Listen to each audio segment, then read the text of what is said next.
So I was asked, what is plain hunt? And I said, do you mean like as a concept, or do you mean how do you ring it in the tower? And they said both. So this is what is plain hunt as an idea, and then in another video we'll talk about how to actually ring it in the tower.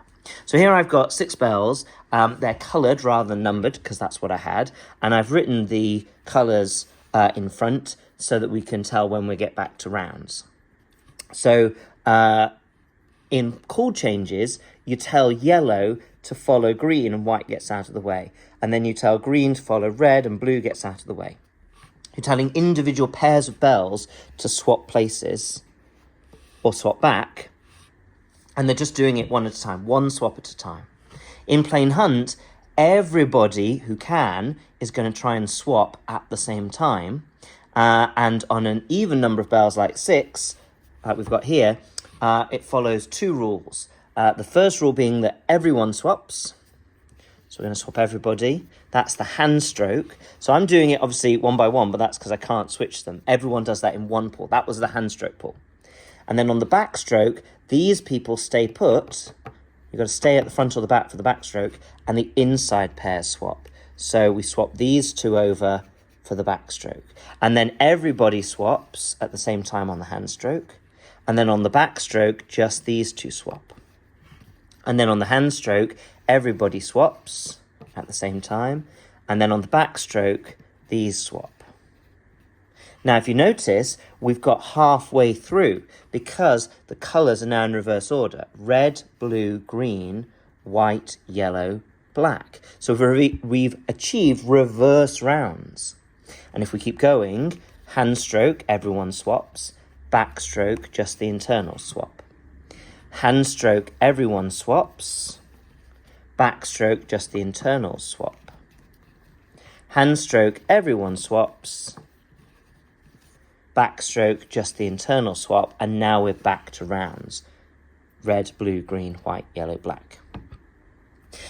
So the idea is just this alternating pattern of swapping. You don't need to worry about what that blue one is doing. If you're the red one, you just have to know, you don't need to know who you're swapping with and when that's going to happen. You just need to know the overall shape that you make, which was to come out step by step to the back, stay, and then go back step by step to the front. Of course, the white one did the same thing, but because it didn't start at the end, it had to start by going downhill, staying, and then going out and staying, and then coming back into place. And all the bells are doing exactly the same thing at the same time. Let's look at 5 bells, but it doesn't have to be 5, it could be 7 or 11. The point is an odd number. So the black one is going to tenor behind. So we'll sort of put a line there saying it's not going to be involved. We're just going to play with these 5. We can't do the rule now that says everybody swaps, because if we swap these 2 and these 2, the yellow is missing out. If we swap these 2 and these 2, then the red one's missing out. So for an odd number, the 2 blows at the front and the back are slightly offset. So yellow is in the middle of doing its 2 blows at the back, but red is just finished. So we're going to swap these ones and leave this one, and then we're going to leave at the front, and it'll make more sense when we do it. So go plain hunt on 5. These 2 swap and these 2 swap, and the yellow stays put. And now the blue stays put, and we swap these 2. And now the green stays put, and we swap these. And now the white stays put, and we do these. And now the red stays put, and we swap these. And we've reached reverse rounds, red, blue, green, white, yellow. And then we carry on that the yellow stays put, and we swap. And then the blue stays put, and we swap. Green stays put. White stays put. Red stays put. And we're back into rounds. Red, blue, green, white, yellow. Okay, so it's very similar. It's just that we have to, instead of those 2 bells both staying put at the back and at the front at the same time, we have to like offset it, because the odd number means that someone always has to be making that place. Now, some people describe plain hunt a bit like braiding hair. So if we go down to just 3 bells, it might make more sense to look at it like a braid. and I've got some more blocks to sort of make the point here, that if we were braiding hair, we would have 3 strands of hair represented by my coloured blocks, and I would bring the red strand in, I would pull that over the blue, and essentially that means swapping the red and the blue over. But this one would be left out. And then I would swap the blue and the red, the red and the green, I would swap those over in order to cross that side, and the blue would be left out. And then I would swap the first 2 again, and the second 2. It's doing exactly the same thing. And now you can easily see this red one coming out to the back, and then it will stay for its other blow, and then it'll go back. So it's this idea that each one is weaving in and out of each other. Here's a picture of that plain hunt on 3 written out. So you can see we start off with 1, 2, 3 in order in rounds. The 1 is going to come out to second, third, third, second, first, first, whilst the number 2 bell is going to go first, first, second, third, third, second, and the 3 is going to stay in thirds, second, first, first, second, third. But in each case, all each bell is doing is wherever it's starting, climbing the stairs, staying for 1, and then going down the stairs again. Possibly it's easier to see that weaving pattern when it's on more bells. You can see that all the even bells start by going in, start by going left on the braid, but in ringing going faster, going towards the lead. And 2 gets there first as a lead, and then it comes out and lie, and then back down. It's still just going down the stairs, lead, up the stairs, lie, and then come back down into place.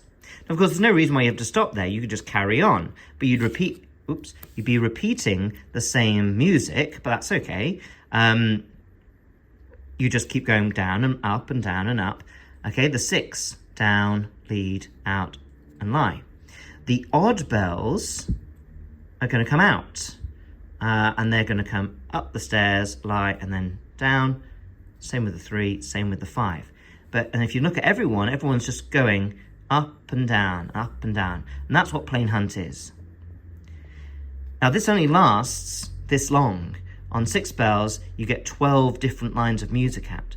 Now, on 6 bells, there's 720 different rows of music you can do, and we've only done 12. So if I was a maths teacher, I'd be able to work out that as a simplified fraction. But it's a small amount of the amount of music that you can do. So in order to make more music, you have to add extra dodges and bobs. You have to mix up the bells so that at this stage, it doesn't read 1, 2, 3, 4, 5, 6 again, but something's happened either right at the last minute that you don't do this final crossover, or something has to happen in the middle somewhere to mix the bells up so that you get more music. But what you normally do is you leave at least 1 bell, sometimes more than 1, plain hunting. So the number 1 bell might just go back and forth without realizing that all the other bells are mixing up. So here's a picture of bob doubles. And you can see that the treble is just doing that plain hunt pattern. Up the stairs, down the stairs, up the stairs, down the stairs, up the stairs, down the stairs. The other bells are sort of doing the same thing. The 2 is going down and out, but it has to add this extra little dodge in to stop the music from going back. If it didn't do that dodge, it would come in and be 1, 2, 3, 4, 5, and be rounds. But because it does that little kick, then it mixes the bells up. But the treble doesn't, it just does back and forth, back and forth. So you can have 1 bell plain hunting, whilst the other bells are ringing something different. And that's also true in Grancer. You have the treble going out and back. In fact, in this one, you can see that the 2 is also going out and back. It doesn't do anything different. There are 2 bells plain hunting, whilst the other bells do the little kickbacks. So in the other video, I'm going to talk about how you do that as 1 bell, whether everyone else is plain hunting with you or whether you're just plain hunting on your own whilst they do something else. How do you think about that yourself? Because you certainly don't need to think about what everyone else is doing. You just need to know where you need to be and hope that they don't go wrong and they get out of your way. Hopefully that makes a degree of sense. It's quite a big concept to try and explain in just a few minutes. So if you have any questions, or I've got anything wrong, you want to query anything, or if you've got other suggestions of things that I need to make videos about, then pop that all down in the comments below. But until next time, bye.